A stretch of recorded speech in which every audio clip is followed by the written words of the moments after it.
사무엘상 26장의 말씀을 나누겠습니다. 15절 말씀 제가 읽을게요.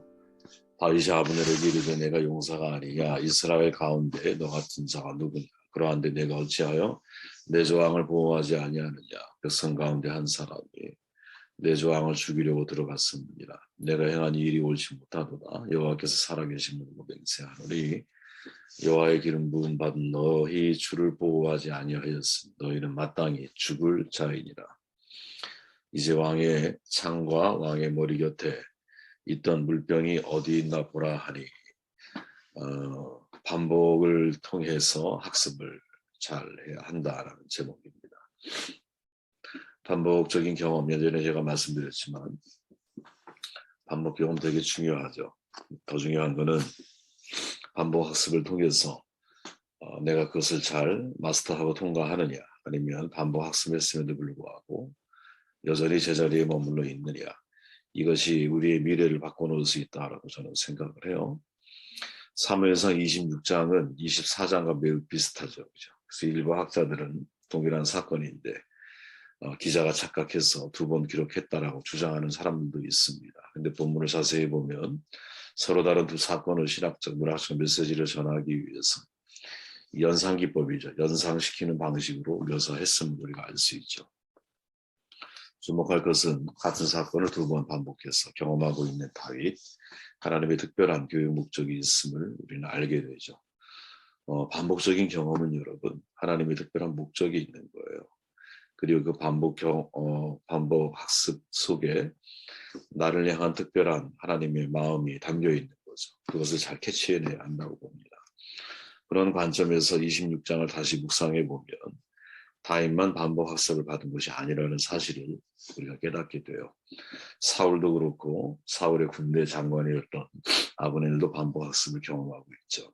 그렇게 이 세 사람이 전하는 교훈이 뭘까라는 질문을 가지고 말씀을 나눠보면 각각의 은혜가 있다고 저는 생각을 해요. 본문 8절 9절 말씀을 읽어보면 아비새가 다윗에게 이르되 하나님이 오늘 당신의 원수를 당신의 손에 넘기셨습니다. 그러므로 청하오니 내가 창으로 그를 찔러 단번에 땅에 꽂게 하소서. 내가 그를 2번 찌를 것이 없으리이다 하니 다윗이 아비새에게 이르되 죽이지 말라. 누구 내 손을 들어 여호와의 기름 부음 받은 자를 치면 죄가 없겠느냐 하고, 다윗의 반복 학습이죠. 권위를 인정하느냐, 특별히 하나님의 기름 부음 받은 자, 그가 하나님의 영적인 권위가 느껴지든 아니면 그 권위가 느껴지지 않든 나는 인간으로서 그 사람에 대한 마땅히 해야 할 영적인 태도, 그죠? 권위를 존중해주는 태도, 이것을 내가 잃어버리지 않고 살아갈 수 있느냐, 되게 중요한 얘기라고 저는 생각을 해요. 학자들은 사무엘상 24장을 쌍둥이 이야기라고 생각을 했어요. 쌍둥이 이야기는 같은 사건에 대한 다른 버전의 이야기라고 본 거죠. 그런데 우리가 26장에 기록된 사건은 24장과 비교해 볼 때 동일한 사건이라고 하는 결정적인 증거가 거의 없습니다. 같은 사건이라고 보기에는 이야기 전개 방식, 사건의 내용 자체도 서로 너무나 다른 이제 이야기들을 소개하고 있죠. 24장 사건에서는 사울이 다윗을 추격하다가 마온 광야에 있던 그를 발견하지만 26장에서는 다윗이 사울을 먼저 발견하고 그가 있는 곳으로 나아가죠.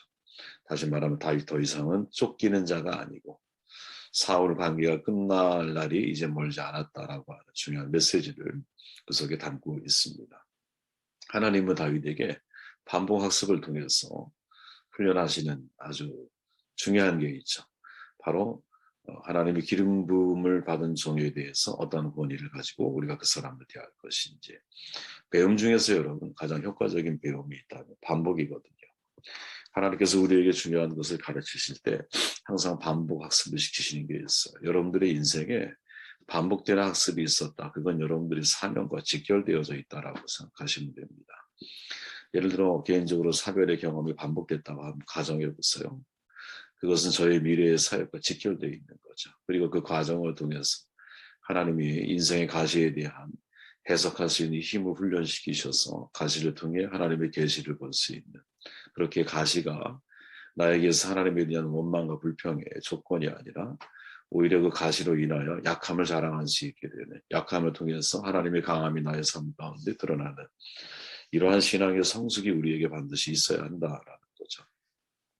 생각해 보십시오. 아브라함의 믿음을 단련시키실 때 반복 경험이 있죠. 스스로 안전을 추구하기 위해 이집트에 내려갔을 때 자기 아내를 여동생이라고 말하고 또 나중에 그랄 땅의 아비멜렉 앞에서도 자기 아내를 여동생이라고 거짓말을 하죠. 그 사건을 통해 아브라함이 깨달은 게 있죠. 하나님은 지역적인 하나님이 아니구나. 나의 안전을 지키는 것은 내가 아니구나. 하나님이 나를 지키셔야 되는 거구나. 여기에 대한 철저한 경험을 두고 아브라함이 하게 되는 거죠. 모세도 마찬가지예요, 여러분. 백성에게 물을 공급하는 두 가지 사건이 있잖아. 하나는 바위를 막대기로 치라는 주의 명령에 잘 순종을 해. 두 번째는 명령만 하라 그랬는데 하필 지팡이로 그 바위를 두 번을 쳐. 그 결과 모세는 가나안에 들어가지 못하죠. 우리가 어떤 교훈을 하나님이 말씀하는 걸까? 너는 정확한 말씀 순종에 대한 반복 학습인 거죠, 여러분. 하나님이 나에게 치라고 말씀하셨는지, 명하라고 말씀하셨는지, 정확한 그노시스와 에피그노시스는 여러분 똑같이 지식이라는 의미를 가지고 있지만 바울 같은 경우 또 베드로 같은 경우 가장 강조하는 것 중에 하나는 정확한 지식을 강조한다 그랬죠. 바로 이 정확한 지식이 모세에게는 매우 중요한 훈련 가운데 하나였다라. 신약도 마찬가지죠, 여러분. 예수님이 한 번은 배에 주무시다가 파도를 잠잠케 하세요. 또 한 번은 풍랑이는 바다에 물 위로 걸어오신 다음에 바다를 잠잠케 하세요. 예수님의 능력에 대한 제자들에게 학습시키는 반복 학습이죠. 그죠? 창조자 하나님의 능력이 예수님의 능력 속에 담겨 있어요. 5병이어로 5,000명 먹이시고 7병이어로 4,000명을 먹이세요. 누군가의 작은 희생을 통해서 사랑의 순환이 되면 굶주림이 없는 세상을 만들 수 있다는 것에 반복 학습을 하나님이 주고 계시는 거죠. 제자들을 처음 부르실 때 밤새도록 수고하였지만 아무것도 이제 얻지를 못하잖아, 제자들이. 그때 배 오른편에 그물을 던져서 1호 3, 153마리의 물고기를 잡게 하셨고 부활하신 이후에 다시 제자들을 회복시키기 위해서 찾으셨을 때 그날도 역시 밤새도록 아무것도 잡지 못한 제자들이거든요. 배 오른편에 그물을 던져서 많은 물고기를 잡게 하세요. 도대체 이 반복 학습을 통해 주님이 하시려고 하는 말씀이 뭐냐. 고기를 낚는 어부, 전 중요하지 않다고 말하는 게 아니잖아요. 생존 중요합니다. 중요해요. 그러나 고기를 낚으면서 그 고기를 낚는 이유가 생명을 낳기 위한 삶이 되어야 한다라고 우리에게 말씀하시는 게 아닌가. 생존을 위한 어부의 삶도 필요하겠지만 본질적으로는 생명을 낳는 어부의 삶이 그리스도인의 길이라는 거죠. 왜 먹고 살아요 우리가? 생명을 낳기 위해서. 왜 고기를 잡으려고 그래요? 생명을 섬기려고 하기 위해서. 그렇게 하나님께서 반복적으로 경험하게 하시는 것, 그 속에는 귀한 가르침이 담겨 있는 거죠. 여러분들의 인생 속에 나에게 반복적으로 경험시키시는 것이 뭘까? 지금 제가 쭉 여러 가지를 설명을 드렸지만 이렇게 반복되어지는 하나님의 어떤 메시지 속에는 반드시 그 속에 하나님이 나를 향해서 이야기하시는 가치가 있다. 그게 뭘까? 그것을 여러분들이 질문하고 인생을 다시 한번 점검해 보면 큰 교훈을 얻을 수 있다고 생각을 해요. 자, 15절 말씀 거무글씨만 읽어볼게요. 내가 어찌하여 내 주 왕을 보호하지 아니하느냐. 내가 행한 이 일이 옳지 못하다. 다윗이 지금 아브넬에게 한 말이거든요. 아브넬도 여러분 반복 학습이 있어. 한 번도 우리는 생각해보지 않았지만 가만히 말씀을 묵상하다 보면 아브넬은 정말 자기에게 주어져 있는 책임을 감당해야 한다라고 하는 반복 학습을 다윗을 통해 하나님이 우리에게 메시지를 전하고 있죠. 사울이 여러분 다윗이 사울의 창과 물병을 가지고 적진에서 빠져나와 건너편 산에 서잖아요. 거리가 멀더라 13절에 이렇게 말하죠. 다윗이 이제 깊이 잠든 그들을 깨우려고 하듯이 사울의 군대 그 중에서 특별히 이제 아브넬이라고 하는 사람의 이름을 큰 소리로 외쳐 불러요. 14절에 보니까 다윗이 백성과 내리 아들 아브넬을 대하여 외치기를 이르되 아브넬아 너는 대답하지 아니하느냐 하니 아브넬이 대답하여 이르되 왕을 부르는 너는 누구냐 하더라. 잠이 덜 깬 거죠. 아브넬은 다윗을 향해서 왕을 부르는 너 누구야? 이렇게 된 거예요. 다윗은 아직 잠이 덜 깬 상태인 그 아브넬을 향해서 그의 잘못을 지적을 해. 야, 네가 용사가 아니야? 이스라엘 가운데서 너 같은 자가 누가 있어? 그런데도 불구하고 네가 어떻게 너의 왕을 보호하지 않고 있니? 백성 중 한 사람이 내 주 왕을 죽이려고 들어갔었어. 그게 자기인 거죠. 아비새인 거죠. 그죠? 아브넬 여러분 누구인지 모르는 사람에게 나온 뚱딴지 같은 주장처럼 처음에는 들렸을지 몰라요. 그러나 계속되는 이야기 속에서 아브넬은 아무 말도 하지 못하죠. 다윗의 결론이 뭐냐? 지금 네가 행한 이 일이 옳지 못해. 이렇게 말하죠. 왜 옳지 못하느냐? 지금 아브넬은 여러분 사울의 군대의 사령관이에요. 우리로 얘기하면 국방부 장관인 거죠. 현장에 있는 필드에 있는 사람이니까 말 그대로 사령관이죠. 그죠? 현장 사령관인 거야. 현장 사령관의 1순위 책임이 뭘까요? 왕을 잘 보필하는 거지. 근데 신기하게도 여러분 이 아브넬은 사울이 위기에 처할 때마다 그 자리에 없었어. 그걸 누가 알아? 다윗이 알아요. 그러니까 다윗은 그것을 뭘로 판단하고 있느냐? 아브넬의 근무 태만이라는 거죠. 그죠? 아주 정확한 지적이에요. 사실은 다윗이. 그것이 처음이 아니었음을 암시하는 구절이 있잖아요. 기름 부음 받은 너의 주를 보호하지 아니하였으니 과거형이거든요. 사무엘상 24장 사건을 기억나게 만드는 거죠. 왕이 당한 위험한 그 위험의 궁극적인 책임이 아브넬 너에게 있다. 이걸 고려하면 아브넬 너는 그때도 그렇고 지금도 그렇고 너의 직무를 다하지 못하고 있구나. 반복되는 실수가 그를 죽음에 이르게 하죠.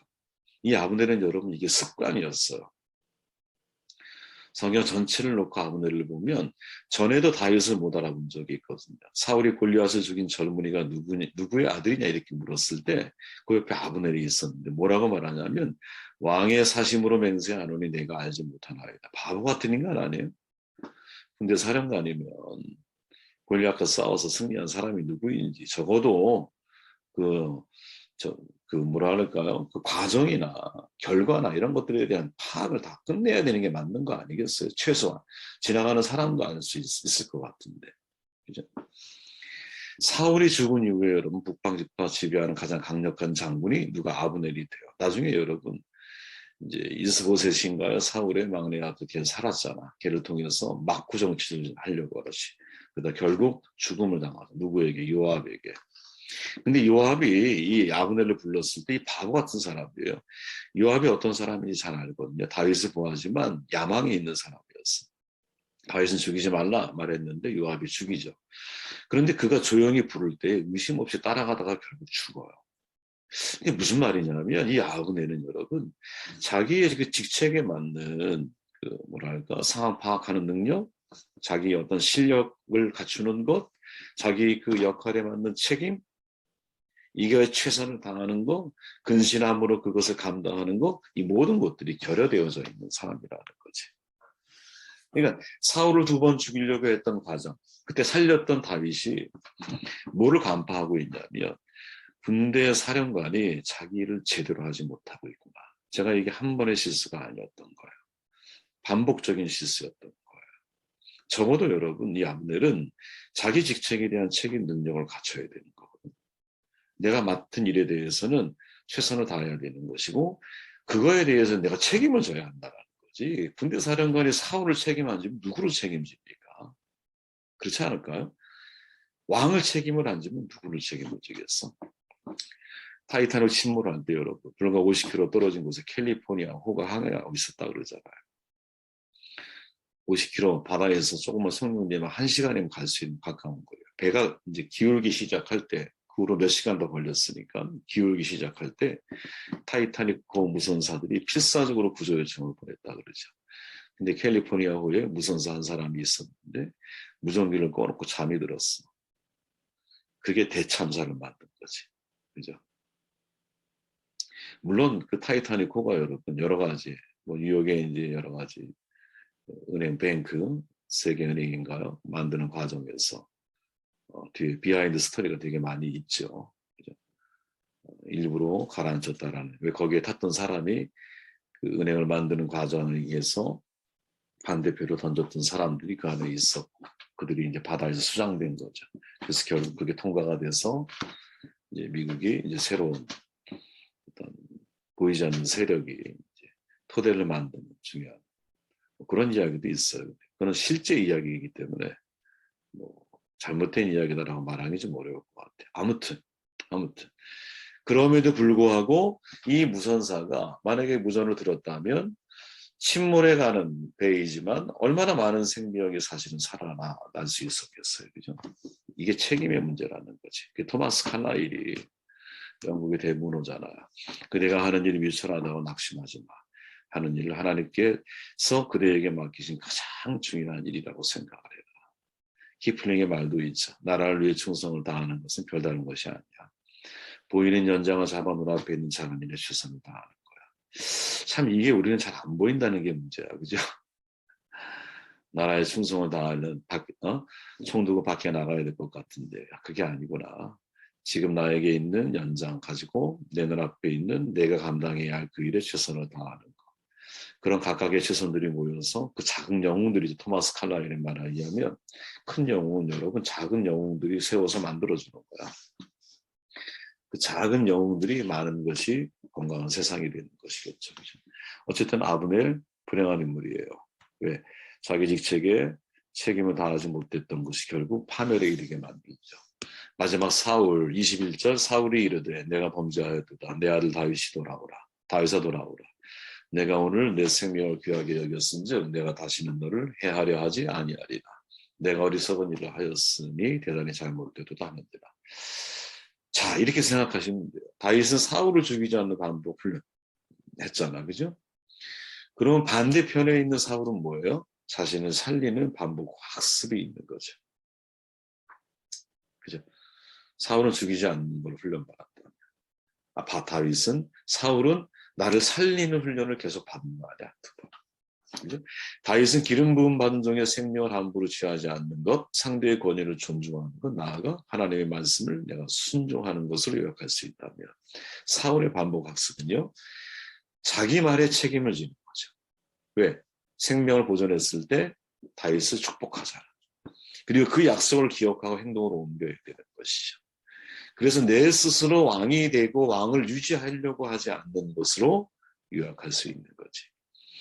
24장 첫 번째 목숨을 유지하게 되었을 때 사울이 말하잖아. 이렇게 다짐하잖아요. 네가 반드시 왕이 될 것을 알고 이스라엘 나라가 내 손에 견고히 설 것을 아니. 그러즉 너는 내 후손을 끊지 아니하며 내 아버지 집에서 내 이름을 멸하지 아니할 것을 이제 여호와의 이름으로 내게 맹세하라 하니라. 이렇게 고백을 해요. 하나님이 너에게 바톤을 넘겨주셨다는 거죠. 그리고 나의 후손들 이게 대가 끊이지 않게끔 네가 좀 도와달라 이렇게 말하는 거죠. 그죠? 그런데 불행히도 이 말을 하고 나서 사울이 또다시 다윗을 죽이려고 하잖아. 그게 26장이잖아. 그죠? 한 번의 학습이 실패가 거야. 그런데 두 번째 이 학습을 받고 난 이후에 25절에 보면 여기입니다. 사울이 다윗에게 이르되 내 아들 다윗아 내게 복이 있을지로다. 내가 큰 일을 행하겠고 반드시 승리를 얻으리라 하니라. 다윗은 자기 길로 가고 사울은 자기 곳으로 돌아갔다. 자기 곳은 자기 고향이에요. 기브아죠. 그리고는 둘이 만나지 않아. 이게 중요한 거죠. 그러니까 물론 이 이후에 이제 다윗은 블레셋에 다시 망명을 해. 한 1년 4개월 동안. 그리고 블레셋이 전쟁을 일으켜서 이스라엘과 이제 싸움을 벌이는데 그때 우리가 잘 아는 다윗이 시글락 사건이 벌어지고 또 사울과 그의 아들은 다 죽음을 당하죠. 이스보셋만 살아남아. 그죠? 이렇게 사건이 흘러가는데 아무튼 이 이후로 26장 이후로 사울은 다윗을 더 이상 추격하지 않아요. 그게 뭐냐? 이제 세 명이 다 다른 거야. 다윗은 처음부터 기름 부음 받은 종은 절대로 사람이 손을 대면 안 돼. 권위에 대한 인정, 철저하게 하나님 말씀에 대해서 마음의 양심의 법을 따라 순종을 해. 누가? 다윗이. 실수 많은 인생이지만 이게 다윗의 어떻게 보면 뭐랄까 지속력인 거죠. 내가 어느 한 방향으로 가려고 하는 거. 넘어질 수 있어. 그죠? 바세바 타락하잖아. 근데 나의 지향성이 하나님 앞에 내 말씀을 순종하려고 하는 삶의 태도를 다윗은 가지고 있어. 그리고 아브넬은 여러분 반복 학습을 다 떠나서 매번 실패한 사람인 거예요. 자기 직책에 대해서. 그러면 사울은 뭐냐? 한 번은 실패하고 한 번은 성공한 사람인 거지. 저는 인생에 여러분 이런 세 종류의 사람이 있다고 봐요. 하나님이 반복 학습을 나에게 주셨음에도 불구하고 아브넬처럼 끝까지 실패하는 사람이 있고, 그래서 결국 죽음에 이르게 되는 사람도 있고, 사울처럼 비록 그죠, 처음에는 잘못된 선택을 했지만 두 번 같은 반복을 하고 나서는 내가 다윗 추격하는 일을 끝내버리잖아. 그리고 이제 왕으로서의 자기의 역할은 이제 정돈이 되는 거지. 그걸 받아들임으로 인하여, 하나님의 뜻을 내가 받아들임으로 인하여, 그죠? 그리고 다윗처럼 처음부터 하나님이 내게 주신 어떤 그 반복적인 상황 속에서 옳은 것을 선택하려고 하는 이 싸움을 했던, 이 셋 중에 우리는 어떤 사람에 속하는가, 이 질문을 여러분들이 한번 던져보시고 거기에 대한 해답을 여러분들 스스로 내려보시기를 바랍니다.